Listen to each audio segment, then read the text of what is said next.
Hello aspirants, welcome to our channel way to get hope. நம்ம இன்றைக்கி பார்க்கக்கூடியது ஜனவரி 2024க்கான கரண்ட் அஃபேர்ஸ். ஃபஸ்ட்டு, தென்னை நார் கொள்கை. ஜனவரி 4 தமிழ்நாடு அரசானது தென்னை நார் கொள்கை வெளியிட்டுள்ளது. 2030க்குள் 3000 கோடி முதலீடு கொண்டு வரவும் 60,000 பேருக்கு வேலை அளிக்கவும் இலக்கு நிர்ணயம் செய்யப்பட்டுள்ளது. தென்னை அறுவடை மற்றும் தாவர மேலாண்மை நடவடிக்கையை மேற்கொள்ள ஹலோ நாரியல் அழைப்பு மையத்தினை தென்னை வளர்ச்சி வாரியம் 12/1/1981 அறிமுகம் செய்துள்ளது. பார்க்கலாம். ஹலோ நாரியல் அப்படின்ற ஒரு call centre, friends of coconut tree அப்படின்ற ஒரு கால் சென்டரை இனிஷியேட் பண்ணியிருக்காங்க கேரளா கவர்மெண்ட். இது கேரளாவில் மட்டும் இல்லாமல் நம்ம தமிழ்நாடு, ஆந்திர பிரதேஷ், கர்நாடகாலையும் இப்போ ரீசெண்டாக கொண்டு வந்திருக்காங்க. இதோட ஹெட் குவார்ட்டர் எங்கே இருக்குன்னா கேரளாவில் இருக்க கொச்சினில் இருக்குது. இந்த கால் சென்டரில் என்னென்ன சர்வீஸ் ப்ரொவைட் பண்ணுறாங்கன்னா தென்னை நார் கொள்கையை அதாவது தென்னை ரிலேட்டடை பற்றி மட்டும் இல்லாமல் மற்ற தாவர வேளாண்மையை பற்றியும் இவங்க அறிவுரை சொல்கிறாங்க, சர்வீஸ் ப்ரொவைட் பண்ணுறாங்க. இப்போ ரீசெண்டாக 1924 பேர் இதில் ரெஜிஸ்டர் பண்ணியிருக்காங்க. மரம் ஏறுதல், தாவர பாதுகாப்பு, அறுவடை எப்படி செய்யலாம், விதை, இதெல்லாம் பற்றி அதில் ப்ரொவைட் பண்ணுறாங்க, சர்வீஸ் ப்ரொவைட் பண்ணுறாங்க இந்த ஹெலோ நாரியல் அப்படின்ற கால் சென்டரில். இது எதன் மூலமாக நம்ம கெட் பண்ணிக்கலாம்னா கிராம பஞ்சாயத்து மூலமாக இவங்களோட சர்வீஸை நம்ம கெட் பண்ணிக்கலாம். இதுதான் இந்த ஹலோ நாரியல். ஹலோ நாரியல்ன்றது ஒரு கால் சென்டர் இனிஷியேட் பண்ணது கேரளா கவர்மெண்ட். இதோட ஹெட் குவார்ட்டர் எங்கே இருக்குன்னா ஹெட் குவார்ட்டர் எங்கே இருக்குன்னா கொச்சினில் இருக்குது, கேரளாவில் இருக்க கொச்சியில் இருக்குது. இது ஃப்ரெண்ட்ஸ் ஆஃப் கோகனட் ட்ரீ அப்படின்ற கால் சென்டரை நடத்திட்டுருக்காங்க. சர்வீஸ் ப்ரொவைட் பண்ணுறாங்க, எப்படிலாம் தென்னை வளர்ச்சியை டெவலப் பண்ணுறது அப்படின்றதுக்காக. அதுக்காக ஒரு டார்கெட் வச்சுருக்காங்க. 2030க்குள்ளே 3000 கோடி முதலீடு பண்ணணும். முதலீடு கொண்டு வர்றதுக்கும் 60,000 பேருக்கு அதை சம்மந்தப்பட்ட வேலை அளிக்கவும். இதனால் எம்ப்ளாய்மெண்ட்டும் ஜென்ரேட் ஆகுது. இதை ரீசெண்டாக தமிழ்நாடு கவர்மெண்ட் வெளியிட்டுள்ளது. நெக்ஸ்ட், 75வது குடியரசு தின விழா. வால்பாறை கல்லாக்குடி பகுதியை சேர்ந்த பழங்குடி தம்பதி ராஜலக்ஷ்மி ஜெயபால் 75வது குடியரசு தின விழாவில் கலந்து கொள்ள உள்ளனர். இவங்க யாருன்னா ஆனைமலை டைகர் ரிசர்வ் கிட்ட இருக்கிற ஒரு பழங்குடி தம்பதியினர். ஃபஸ்ட்டு அவங்க ஒய்ஃப் என்ன பண்ணுறாங்கன்னா இனிஷியேட் பண்ணுறாங்க நான் வயலன்ஸ், அதாவது அகிம்சை வழியில் அவங்களோட நில உரிமையை பாதுகாத்து அறவழியில் போராடி தன்னோட நில உரிமைகளை பெற்று தந்திருக்காங்க அந்த கிராமத்துக்கு. ஸோ அது மட்டும் இல்லாமல் இந்தியாவில் மிகச்சிறந்த முன்மாதிரி கிராமமாக மாற்றியதற்காக இவங்களை குடியரசு தின விழாவிற்கு அழைப்பு விடுத்திருக்காங்க. நம்ம தமிழ்நாடு கவர்மெண்ட் இவங்களை செலக்ட் பண்ணி நம்மளோட குடியரசு தின விழாவில் பங்கேற்கிறதுக்கு இவங்களை அனுப்புகிறாங்க. இவங்க நான் வயலன்ஸில் போராடி தன்னோட நில உரிமைகளை பாதுகாத்திருக்காங்க. இவங்க ஆனைமலை டைகர் ரிசர்வ் கிட்ட இருக்க வால்பாறையில் வாழ்ந்துட்டுருக்காங்க, நியர் கோயம்புத்தூர். இதுதான் இந்த கரண்ட் அஃபேர்ஸ். நெக்ஸ்ட், இந்திரா மணி பாண்டே பிம்ஸ்டிக் அமைப்பின் 4வது பொதுச் செயலாளராக இந்தியாவைச் சேர்ந்த இந்திரா மணி பாண்டே பதவியேற்றுள்ளார். இப்பொறுப்பினை ஏற்கும் முதல் இந்தியர் என்ற பெருமையை பெற்றுள்ளார். பிம்ஸ்டிக் அப்படின்னா என்னென்னா bay of Bengal initiative for multi sectoral technical and economic cooperation. Again சொல்கிறேன், bay of Bengal initiative for multi sectoral technical and economic cooperation. இந்த பிம்ஸ்டிக் அப்படின்றது என்னென்னா இது எப்போ ஆரம்பித்தாங்க அப்படின்னா June 6, 1997 ஆரம்பிச்சிருக்காங்க. இது எதுக்காக ஆரம்பித்தாங்க அப்படின்னா இங்கே அதாவது பே ஆஃப் பெங்கால் சுற்றி இருக்கிற கண்ட்ரியோட டெவலப்மெண்ட், அவங்களோட கோஆப்ரேஷனின் டெவலப்மெண்ட், அதுக்காக அதை எய்மாக வச்சு டெவலப் பண்ணது தான் இந்த பிம்ஸ்டிக் அப்படின்றது. Bay of Bengal initiative for multi sectoral and economic cooperation அப்படின்றது ஆரம்பித்தது 1997. இதோட ஹெட் குவார்ட்டர் எங்கே இருக்குன்னா பங்களாதேஷில் இருக்க டாக்காவில் இருக்குது. இதில் கிட்டத்தட்ட ஒரு 7 கண்ட்ரி இருக்குது. India, Bangladesh, Sri Lanka, Myanmar, Thailand, Nepal, Bhutan, 7 country இருக்குது இதில். இந்த பிம்ஸ்டிக்கோட சம்மிட் எவ்ரி 2 years நடக்கும். மினிஸ்டரியல் மீட்டிங் மட்டும் வருஷம் நடந்துட்டுருக்கும். லாஸ்ட்டாக 2023 எங்கே சம்மிட் நடந்ததுன்னா தாய்லாண்டில் நடந்தது. அது 20th சம்மிட்னு சொல்கிறாங்க. ஃபஸ்ட்டு சம்மிட் 1997க்கு அப்புறம் நடந்த ஃபஸ்ட்டு மீட்டிங் எங்கே நடந்துச்சுன்னா பேங்காக், தாய்லாண்டில் இருக்க பேங்காகில் நடந்திருக்கு. நெக்ஸ்ட் இணையதளம் தொடக்கம்.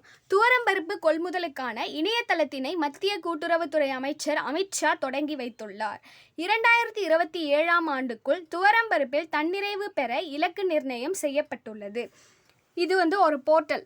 இந்த போர்ட்டல் எதுக்காகனா துவரம்பருப்பு, அதாவது பல்சஸ்லாம் ப்ரொடியூஸ் பண்ணுறாங்க இல்லையா, அந்த ஃபார்மர்களுக்கான ஒரு போர்ட்டல். இந்த ஃபார்மர்ஸ் விவசாயிங்க என்ன பண்ணணும், அங்கே போய்ட்டு ரெஜிஸ்டர் பண்ணிக்கலாம். அந்த ரெஜிஸ்டர் பண்ணிவிட்டு அதன் மூலமாகவே அவங்களோட பல்சஸ், அதாவது அந்த பருப்புகளை சேல் பண்ணிக்கலாம். இது யார் மூலமாக இவங்க போய்ட்டு ரெஜிஸ்டர் பண்ணிவிட்டு செல் பண்ணுறதுனா NAFED அண்ட் NCCF. இந்த NAFED அப்படின்றது NAFED அதுக்கான அப்ரிவேஷன் என்ன, national agricultural cooperative marketing federation of India limited and national cooperative consumers federation of India limited. இந்த NAFED அண்ட் NCCF இவங்க மூலமாக ஃபார்மர்ஸ் ரெஜிஸ்டர் பண்ணிவிட்டு அவங்களோட ப்ரொடியூஸ், அதாவது அந்த பல்சஸை அவங்க விற்றுக்கலாம். நம்ம ministry of home affairs Amit Shah அவர்கள் என்ன சொல்லியிருக்காங்கன்னா, 2027க்குள்ளே பல்சஸ் நம்ம நிறைய எக்ஸ்போர்ட் பண்ணணும், நம்ம நிறைய ப்ரொடியூஸ் பண்ணணும். To became self reliant in pulses in 2020 within 2027. ஏன்னா இப்போ அதிகமாக நம்ம இம்போர்ட் பண்ணுறோம். இந்த பருப்புகள் தேவை அதிகமாக இருக்கனால நிறைய இம்போர்ட் பண்ணுற நிலைமையில தான் இருக்கும். ஸோ 2027 டார்கெட் இயராக வச்சு அதுக்குள்ளே நம்ம பல்சஸில் செல்ஃப் ரிலையன்ஸை அட்டைன் பண்ணிடணும் அப்படின்னு சொல்லியிருக்கிறாரு. இது மட்டும் இல்லாமல் அப்கமிங் ஃப்யூச்சரில் அதாவது உளுத்தம்பருப்புக்கு இன்னும் 2 மெய்ஸு இதுக்கெல்லாமும் நம்ம இந்த மாதிரி போர்ட்டல் உருவாக்குறதாக சொல்லியிருக்காங்க. நெக்ஸ்ட் தேசிய இளையோர் விழா ஜனவரி 12 முதல் 16 வரை மகாராஷ்டிரா நாசிக்கில் தேசிய இளையோர் விழா 2024 நடைபெற உள்ளது. 1995 முதல் ஜனவரி 12 தேசிய இளையோர் தின விழாவானது விவேகானந்தர் பிறந்தநாள் விழா கொண்டாடப்பட்டு வருகிறது. இவ்விழாவினை முன்னிட்டு ஒன்றிய இளையோர் நலத்துறை மற்றும் விளையாட்டு அமைச்சகம் சார்பில் தேசிய இளையோர் விழா நடத்தப்படுகிறது.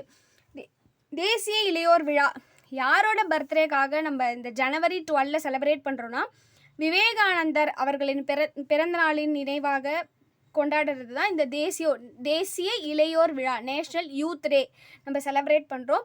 2024 தேசிய இளையோர் விழா எங்கே கொண்டாட போகிறோன்னா, மகாராஷ்டிராவில் இருக்க நாசிக்கில் நம்ம செலிப்ரேட் பண்ண போகிறோம். இது எப்போ இருந்துன்னா 1995 இதை செலிப்ரேட் பண்ணுறோம், நேஷ்னல் யூத் டே அப்படின்றத.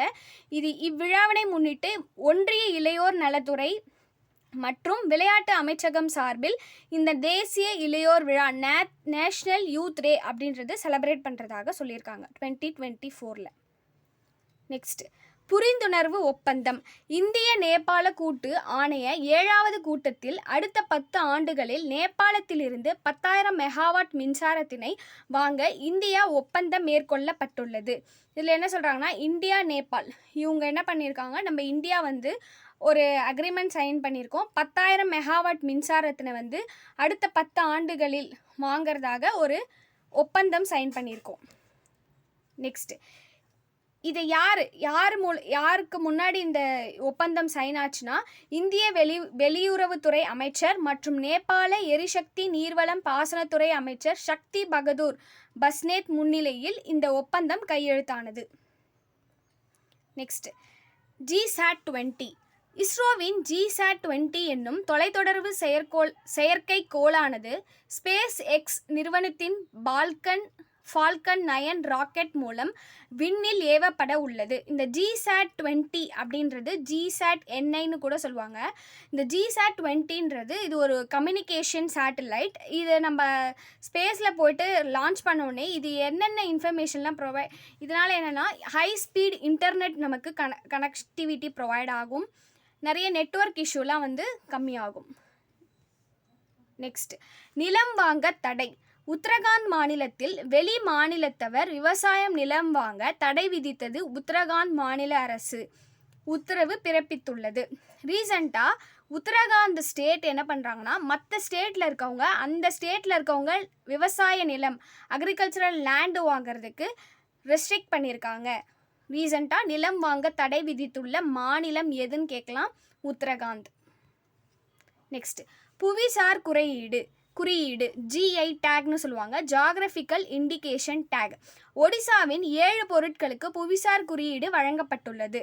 இத்துடன் ஒடிசாவில் 25 பொருட்களுக்கு புவிசார் குறியீடு வெளியிட்டுள்ளது. எந்தெந்த பொருள்னு பார்க்கலாம். லாஞ்சியா சௌரா பெயிண்டிங், டோங்கிரியா கோந்த் எம்ப்ராய்டரி சால்வை, கஜுரி குமா அதாவது பனை வெள்ளம், தேன்கல் மாஜி, சிமிலிபால் கை சட்னி அதாவது ரெட் அண்ட் சட்னி, நாயகர் கண்டே முண்டி கத்தரிக்காய், கோராபுட் காலா ஜீரா அரிசி. இந்த 7க்கும் ரீசண்டாக ஒடிஷாக்கு ஜிஐ டேக் கொடுத்துருக்காங்க. மொத்தம் இப்போ வரைக்குமே 400+ பொருட்களுக்கு நம்ம இந்தியாவில் ஜிஐ டேக் வாங்கியிருக்கோம். நெக்ஸ்ட், மெக்சியாங் கப்பல். சீனா தனது முதல் கடல்சார் எண்ணெய் கிணறுகள் துளையிடும் கப்பலான மெக்சியாங் கப்பல் தொடங்கியுள்ளது. சீனா என்ன பண்ணியிருக்காங்கன்னா முதலாக கடல்சார் எண்ணெய் கிணறு அப்படின்றத கடலில் எண்ணெய் கிணறுகள் துளையிடும் பணியை ஆரம்பிச்சிருக்காங்க. இது வந்து புவியோட மேலோட்டினை ஆராயும் வகையிலுமே உருவாக்கப்பட்டிருக்கிறதாக சொல்லியிருக்காங்க. மெக்சியாங் கப்பல் யாருன்னா சீனா. அதை பற்றி என்ன சொல்லணும்னா கடல் சாரில் எண்ணெய் கிணறுகள் துளையிடும் கப்பலை உருவாக்கியிருக்கிறதாக சொல்கிறாங்க. பிடிச்சிருந்தால் லைக் பண்ணுங்கள், சப்ஸ்கிரைப் பண்ணுங்கள். தேங்க்ஸ் ஃபார் வாட்சிங்.